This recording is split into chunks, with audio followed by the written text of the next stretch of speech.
after service about that. We so appreciate that you're here with us today. And now it's time for our message.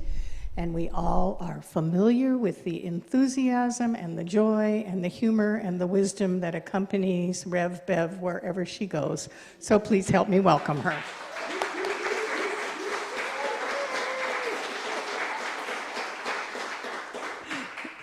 Good morning, everybody. Oh, it's always so good to look out and see your faces. Yeah.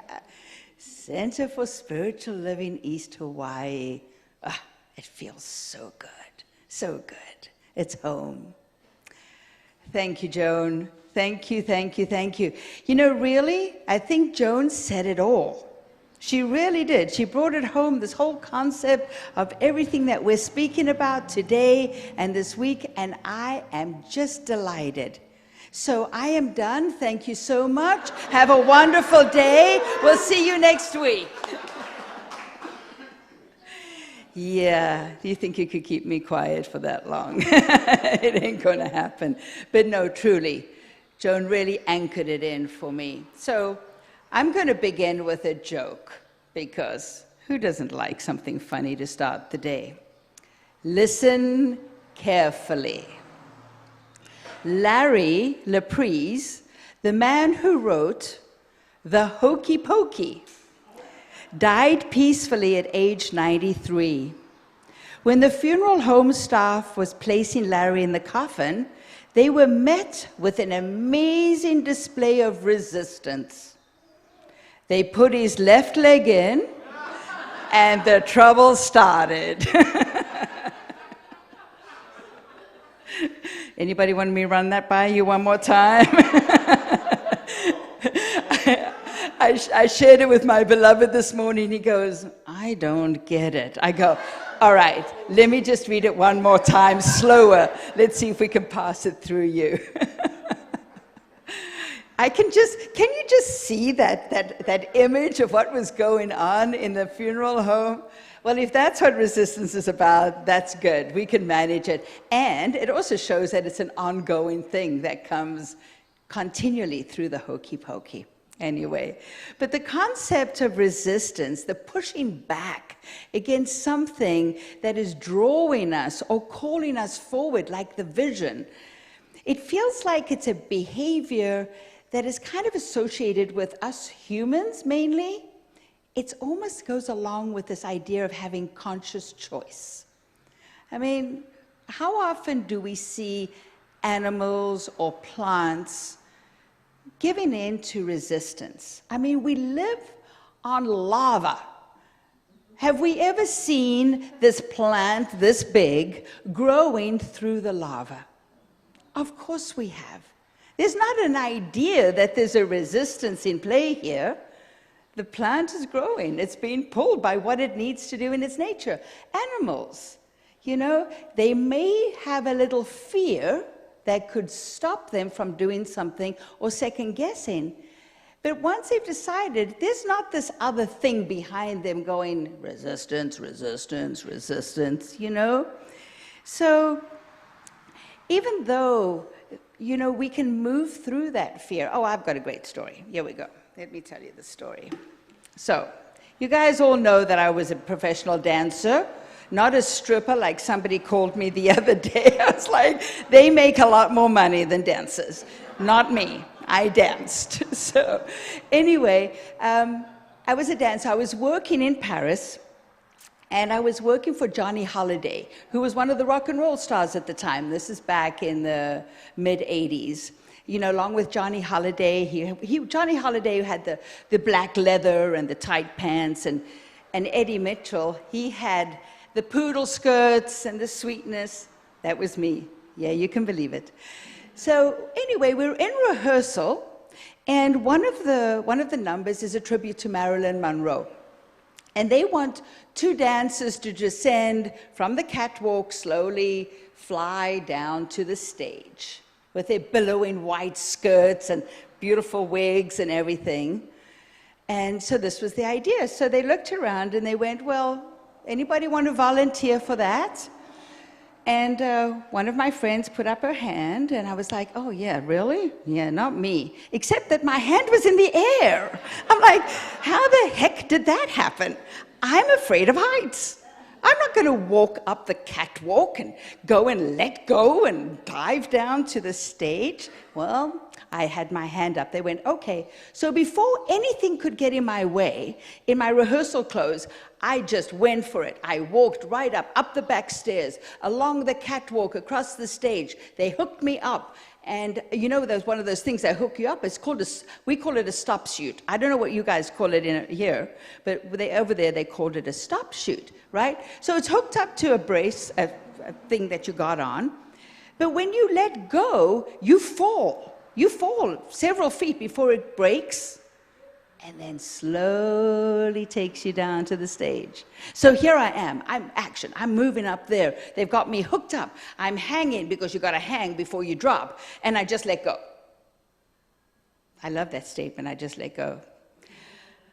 And I dropped, it caught me, and it took me to the stage. I was in. They actually gave me an option. They go, you sure you want to do it? Oh, no, I'm in.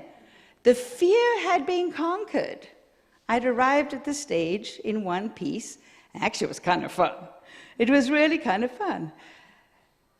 However, having conquered the fear, I still felt resistance every single performance. An interesting concept. But yeah, every night I'd get dressed in my big Maryland dress and everything, and heels, walk up the back stairs, cross over the catwalk, which is like a netting, you know, a solid, it's metal. I could see the most magnificent pictures from up there, not only of the audience, but looking down on the band. You could see the whole drum set from the top. It was fantastic. I'd walk out there, I'd sit down, they'd hook me up, and then I'd have to lean out and grab this pole while they cleared my dress so I wouldn't get stuck. And then on the specific kind of music, you gotta let go. And I'd look over at my friend and go, are we letting go? You know, she was on the other side of the stage, but we had to. It was on the music, it was part of the show, you let go. And every night before I walked across that catwalk, there was resistance. It was no longer fear, but there was something in me that was, why did I choose to do this? But I would never have not done it, because in that moment of saying yes, I'd made that commitment. And to this day, I can stand and tell you the story with so much glee, because I am so glad that I did that. I'm so glad that I walked through that time. I'm so glad that I got to fly through the air and down to the stage. So I wonder what that resistance is. What is that idea that once we've conquered the fear in all of the things that we're trying to do, sometimes we look around and we want to go, maybe it's just too much trouble. Do I really want to take this on? Maybe it's just too big for me. And then, of course, maybe I'm not good enough. Yeah. But however, you know, when we override that eternal chatter to make the commitment, it's almost like things just start to fall so easily in place. We can feel that Spirit is in action with us, making this commitment. And if we do that commitment right, it's like bringing the divine into agreement with us about what it is we want to move forward on. I wish at that time, back then, that I had known what I know now. It would have made it so much easier for me to walk through that resistance, knowing that what I had done was when I said yes, was make an agreement with the divine, knowing I would be guided and directed. Until one is committed, there is hesitancy, the chance to draw back, always ineffectiveness, The moment one definitely commits to oneself, providence moves too. Isn't that beautiful? So making the commitment is like giving Spirit the green light, saying, I'm ready, I'm up for this, I want to do this. I'm clear about what it is, very clear about what it is. Go ahead and fill that impress of desire that I have placed in the law. Fill it, I'm ready. I mean, just look at our brand new practitioners. All that they had to do, all they had to bring of themselves to be at this point, to be able to serve us as a community. Yep, it's an extremely personal journey they went on. It was life-revealing, life-affirming, but the motivation behind the journey, the commitment, was to serve. And even through all of their studies, no matter what the resistance they felt, it wasn't just for themselves that they powered through it. It was that they'd made an agreement with the divine, and ultimately that agreement brings them here to serve us, to serve the community. And what a blessing they are. They are such a blessing. But know that sure enough, there was a lot of resistance on the way. I have a friend who is in ministerial school, practitioner at New Vision Center for Spiritual Living. And this last weekend, she got to stand in front of her community and do her very first share, her first message. And she wrote a little blurb for last week's newsletter for New Vision. And I want to read to you what she said. And her name is Karen Blakely. She said, when Reverend Karen Lewis and Reverend Leslie Goodwin asked me if I wanted to be the guest speaker this week, at first I was excited. Then I started to panic. I went to sleep one evening contemplating this opportunity. That night in my dreams, I was visited by a warrior. She was strong and brave and filled with light. There was a glow about her, like she was a part of the energy of life itself. Her smile was tender, and she moved with divine grace, a force of love that was simply unstoppable. Come, little one, and walk with me a while, she beckoned. I took her hand, despite the fear that wished to hold me back. The time has come, she said. You have reached the fork in the road. Stop hiding. Stop pretending you don't know what to do. Denying the transformation has done nothing to slow it down. Isn't that beautiful? Denying the transformation has done nothing to slow it down. Embrace this and enjoy the journey. I listened but said nothing, too afraid of what words I would speak. She was right about all of it, yet I was still afraid. You must surrender, little one, and trust the great mystery to carry you, she whispered. You are not alone. You never have been. But what will happen? What will I become? I asked. She smiled and simply pointed to the wishing well. I looked down into the crystal blue waters of the well and blinked my eyes in sheer amazement. It could not be. Yet when I looked again, the image was mine, the same. There, in my reflection, I saw her face. I am the warrior. The transformation is complete. Wow. Wasn't that beautiful? Thank you, Karen Blakely, for sharing that with us. I'm telling you, there is that feeling of the pull of the vision, the resistance to it, and the understanding of the transformation that happens when we say yes.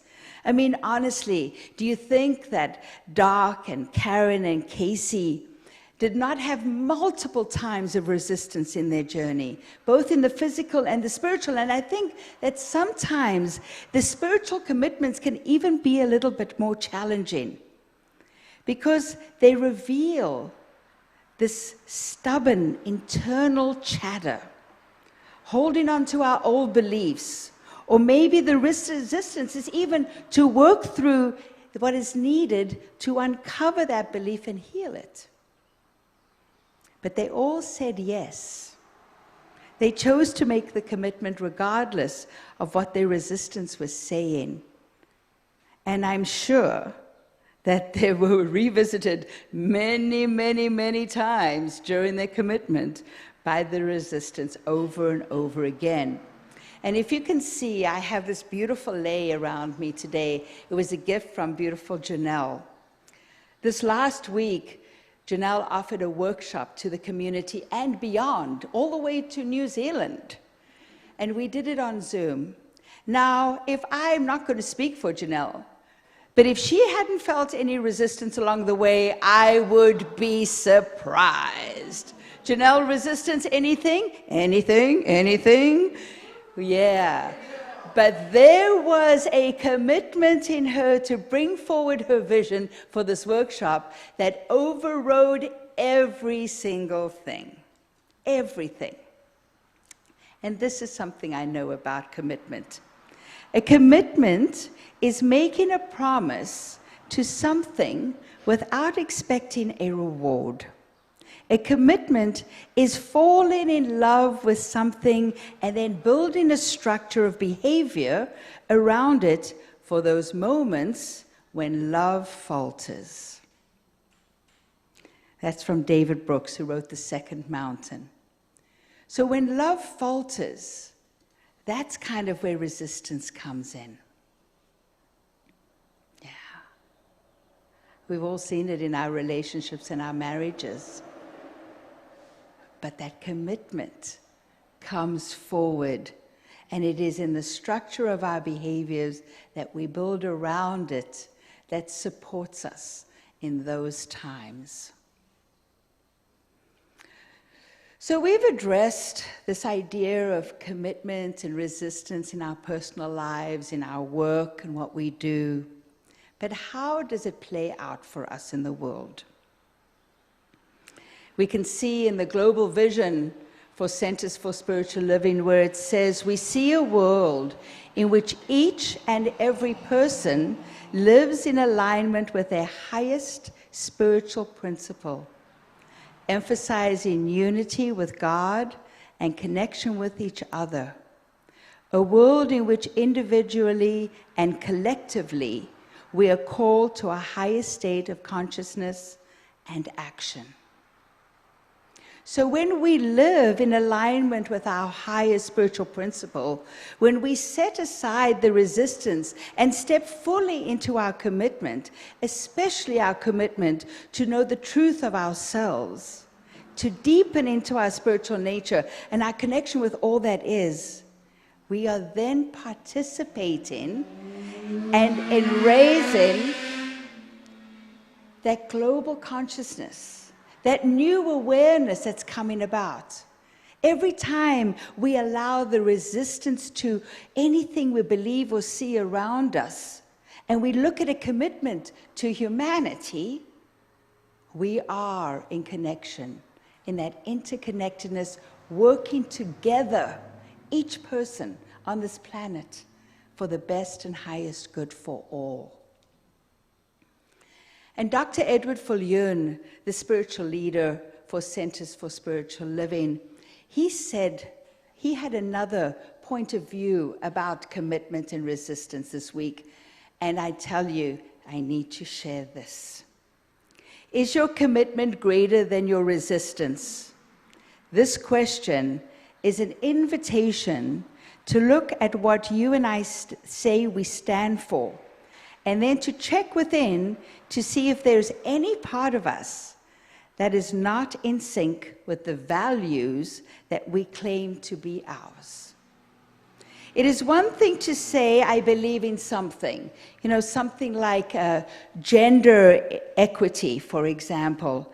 And it's another thing altogether to let go of the structures or the behaviors or the patterns of thinking that keep such inequity in place in our society. So it's actually about integrity, making sure that the inner spiritual life matches the outer social life. Those were some powerful words. So I always look around and wonder if there's been a time when standing up for your values against some internal nagging voice of resistance has just made standing up just not worth it. Just like so much trouble, like, yeah, sure, I believe it and I believe in it. But to actually walk it out, to actually every time it comes up to you, to say, nope, I'm not there. Nope, I don't hear that. Nope, I'm in disagreement with you. It takes a lot to stand in your value. It takes a lot to allow that resistance not to be the resistance that you're going to cave to. And we know that when we do that, it just leaves us feeling completely out of integrity. So now we call to see a greater call for ourselves. We can see this call to the integrity. It is not just about us, but it is about all humanity. And it is a call from your soul. It's a call from the soul to step fully into your commitment, into your values, to stay in integrity no matter what resistance you are feeling. Dr. Ernest Holmes, the founder of our teaching, he said it so beautifully. One of the greatest stumbling blocks in any man's spiritual advancement is dishonesty. The refusal to honestly face an idea if that idea happens not to please him. This comes in part from the human tendency to take the line of least resistance, whether it be in our physical endeavors or in the operations of our mind. Confronted with an idea that repudiates one we have held for years, we go far out of our way, entirely around the idea, to keep from being compelled to analyze and possibly absorb it. We cry out, I do not like to believe that. Back of this is the fear that an idea may be forced into our consciousness, which will uncover to us our own responsibility. Yes, stepping in sometimes and questioning why our resistance is showing up could uncover something that is ours to do, that we need to do, that we need to actually step deeper into our commitment to bring this forward in our lives, in the lives of our community, and in the life of this world and the planet and the cosmos. Because we know each little step that we take reverberates throughout. So what are some tools that we can use? Well, first of all, I'm going to tell you, we can use our practitioners. I was going to leave that for last, but I think I'm going to lead with that. There is nothing more opening and clearing than a practitioner session. Yes, we would like to vision for clarity. That vision that is going to pull you. Vision for it, rest in it, feel that desire that is literally impelling you and pulling you at the same time. Prayer, spiritual mind treatment for guidance so that you can co-create with the divine. Maybe even create for your own self a covenant so that when you have that agreement with the divine and things go astray or resistance raises its head, you can lean back into the words of that agreement, that covenant that you made with the divine, to see this magnificent commitment and vision come to fruition. And all of these things your practitioners can help you with. So we have a lot that we have heard today. A lot of wonderful, inspiring stuff. And I'm going to close with this from Mark Nepo. So often we make a commitment to change our ways, but stall in the face of old reflexes as new situations arise. When gripped by fear or anxiety, the reflex is to hold on, speed up, or to remove oneself. Yet when we feel the reflex to hold on, that is usually the moment we need to let go. When we feel the urgency to speed up, it is typically the instant we need to slow down. And often when we feel the impulse to flee, it is the opportunity to face ourselves. Take a deep meditative breath precisely at this moment and break the momentum of anxiety and put your psyche in neutral. From here, we just might be able to step in another direction. So this is my charge for you for this week and moving forward, is to bring your inner world and your societal world, diving deeper, make the commitment, say yes to what you're being called to, and don't let any of this, I'm not sure, I don't know if it'll work, I'm not ready, will I do it right, do I really want this, is it worth the work? And of course, I'm not good enough to get in your way. Just don't. It's just stuff. It's just blah, blah, blah, blah, blah, blah, blah. Come into agreement with the divine. Remember that you never, ever do this alone. You never do this alone. Lean into the divine and let this agreement with Spirit be there to support you. Let Spirit support you. Let this thing, that life, that brings life into the world, support you in your movement forward with your commitment. And it will do so, and it'll show you the magnificence, not only of what you can do, but of who you truly are. It'll show you things in ways you could never have imagined. And so it is.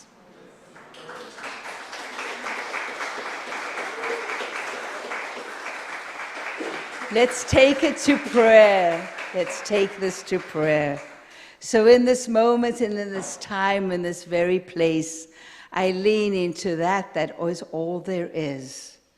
The one power, the one source, the one universal creative mind that is in, through, and as every single thing. Omnipotent, omnipresent, ever creating, supplying, supporting, sustaining, and maintaining. There is absolutely nowhere where God is not. And I know that it is in me and through me and as me, in all that I do, in all that I think, in all that I say, in all that I experience.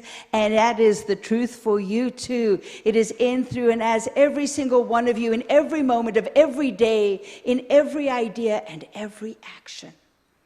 Oh, and I know how good it is to lean into it, to know that it is there to support you as you make your commitment, to support you as something pulls you back.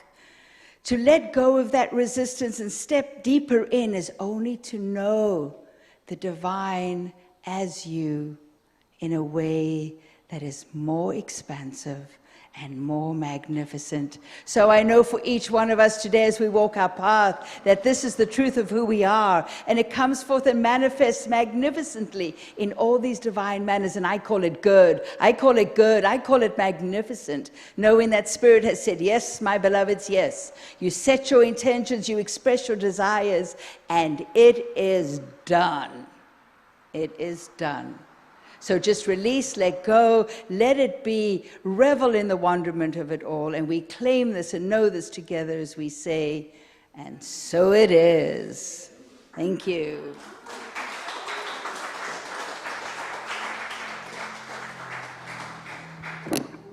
Can I get a witness? Woo! I'm inspired. I'm exhausted, but I'm inspired. Thank you so much, Rev Bev. Wow. And now it's time for our conscious giving. And as you know, there are many ways to do that.